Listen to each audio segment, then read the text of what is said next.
right? So let me know if you can see the screen, right? So it should read lesson 10, which is how you establish a crisis management team. Can everybody see it? All right. All right. So I will try to, right? So these are some of the lesson objectives. I believe you should have these slides in place, right? So I will try to focus on some of the more important salient points, right? And areas which I don't think is too critical, I will go light on it, right? But if any questions along the way, again, please feel free to stop me, all right? And can I just check whether you guys have this slide now? You have at least, do you have at least a physical printout or soft copy? Yes, no? Yes, Soft we copy. downloaded. Yeah, Okay, download from the portal. all right, thank you. All right, so some of the overarching principles when we talk about setting up a crisis management team, right? To me, it's always about you know what these sort of like tactical roles are versus strategic, right? Because it's important to understand the difference, the nuances between people who are the decision makers, okay, or people who are in a crisis management team. So why is this important? This is important because we never want, for example, like the number one guy of the organization, like the CEO, for example, to sit in the crisis management team. Why? At the end of the day, he would have to be, the main decision maker, for example, right? He may also sometimes have to be the face of the response. He may also have to be the face of the company, and that's why it's going to be very, very difficult for him, to sit on the crisis management role, right? Because he will take on probably a more strategic role, I would argue, vis-a-vis some of us who are actually in the working group, right, in the actual crisis management team, right? And then depending on the size of the organization, right, do you have a uh, you know a command center or ops room or stuff like that, right? So like when I was married, my department was 5,000 people, right? I was running 5,000 security, engineering, business continuity, crisis management, investigation. So we had a lot of people. And because we're such a large organization, right, in Asia Pacific, I was responsible for about 280,000 staff. And that's why and because we are a hotel, right, okay, we actually have the space to set up a full-time dedicated ops room of sorts, right? Even in peacetime when nothing is happening. But unfortunately, in a hotel, okay, shit is always happening every single day. So our ops room was actually, doing nonstop, right? And then if you look beyond the initial planning process, right, you also have recovery teams as well, right? Because a lot of people, they look at, okay, how we form a team, how we stand up a team, right? But most people don't have triggers of sorts, right? So what are indicators I should look at to stand down a team, right?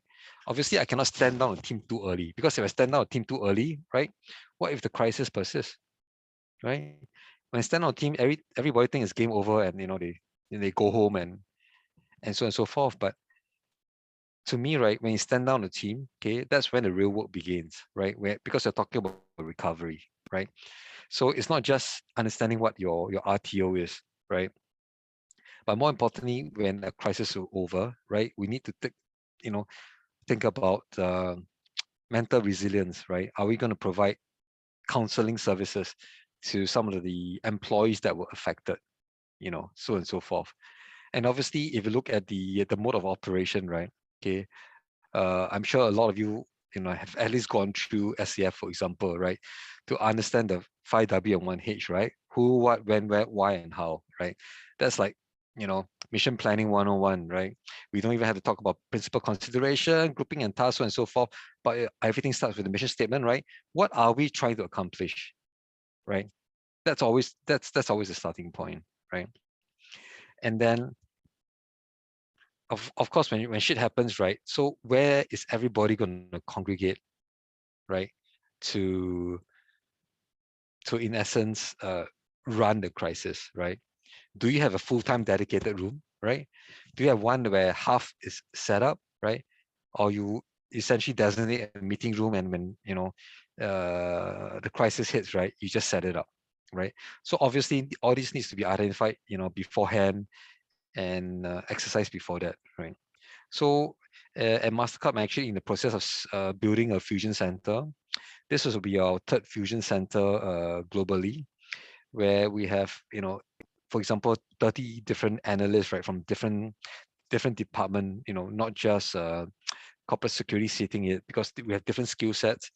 And the one that we're going to set up, we will also have Interpol officers, uh, different US government agencies officers, right, sitting in our fusion center, right? So what will your command center look like, right? What is the mission that you're trying to fulfill, right? Which will then determine the sort of resource that you require, right? So again, quickly going through the objective, structure, and composition, right? So obviously the purpose, the objective of a crisis, right? It's not just to provide care and consideration for the staff. It's not just to give you a playbook of sorts, right? To deal with the crisis, right? How to manage it, how to respond to it. And obviously, to make sure you check all the boxes, right? Because no one in the middle of crisis can remember, oh, what's the 50 things that we have to do, right? Everything is checklist. I'll whip out my checklist, make sure that I go through all of it so that nothing gets slipped, right? And of course, we need to continue to engage our stakeholders, right? We have internal stakeholders, right? We have external stakeholders. So what is the cadence, right? Like to informing both internal and external stakeholders, right? And there's a lot of stakeholders that fall beyond that, right? What about your neighbors, right? Companies, offices that is residing next to your building, right? Are you going to keep them informed? Because as everybody knows, right, in the absence of information, okay, everybody will just assume the worst. So if you're not going to inform them, they will certainly help themselves to inform themselves and probably project a much darker and more dangerous picture of what actually happens, right? So this is one of the possible layout of a crisis management team, and obviously this would differ from one to one. At Mastercard, we have office level based, initial responders, right? And then like Singapore is our regional head office, so we have a regional crisis response team. If the office response team, like we have one in KL, if they're not able to handle the situation for one reason or another, also because they have a lot lesser resource, we are then able to activate the Singapore regional office, right, crisis team to actually support them, because we have the full function of, from finance to HR and so on and so forth here in order to support them. And obviously, you may not have to include every sub-department into the initial crisis plan team, right? You may bring them in as and when is actually required. And obviously, some of this could be your external partners. For example, probably not all of us would have internal counseling services. Not all of us may have a medical doctor in-house to advise us, right? So there will always going to be external assistants, right, or agencies that you may hire or procure or have standby, right, to help you should the need arise. So just a quick list of who do you think those core members are and non-core members are.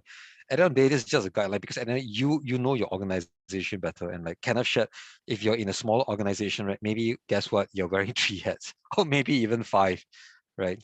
Or maybe in a bigger organization, you may be only wearing a single hat. And obviously, the main point is that there'll always be two groups of members. The core members, right? People who need to be there all the time, right? And then of course people to bring in on as and when basis, right, to help support you. Yeah. So we spoke a bit about this just now. The strategic role versus tactical, right? Okay. So to me, the head of the crisis management team member, it's probably one of the most critical person you have on team, right? He needs to be high enough, but not too high, right? So in our organization, he's for like the regional response team, he's actually the number 3 person uh, for the entire Asia Pacific. Because we know, for example, our president will be engaged directly either with the media, okay, with our other stakeholders or the next of kin when situation hits, right? Same thing with our number two, right? Who may be tasked to run the actual company when shit happens. And that's why we actually pick our number three guy in the whole organization, right? To head our crisis management team, because he'll be senior enough, but he may not be pulled in a million and one direction, should a crisis hit, right? And of course, you have your other departments, right? Depending on your setup, like for Mastercard, we are very cyber focused organization, right? Uh, for a company of about 18,000 people worldwide, our corporate security is about 2,000 or so, right? So only 5% in the whole organization have physical security responsibility, right? The rest of the 1,900 blah blah, right? We are all focused on cybersecurity, right?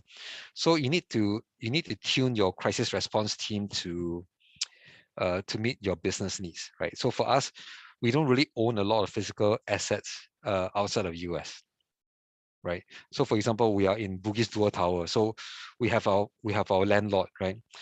And after our landlord, we have a global vendor that's managing our facilities management. So they deal with all the day-to-day operation, which I don't even intervene or ask, right? That's what they are paid for. But our role is make sure that, for example, our network is not hit. There's no data breaches and things like that. Because more often than not, right, at least $1 billion US dollars goes through our network every hour. So the cost of failure is very high, right? So there is zero tolerance to any sort of failure, right? There is, can you imagine your boss tell you, I have a zero RTO. Oh, that's simple, right? All you need to run is a parallel system, a completely redundant system. Everything's parallel, and that's what we have. So we can make the switch just like that. So I can switch from one data center, right, to the next, like just like this, right? But it's a question of money, right? Everything can be done, but it's a question of cost. That's why I always tell people, you tell me what you need, okay, and I'll tell you how much it costs, right? So the nature of your business, okay, will determine the setup of your crisis management team,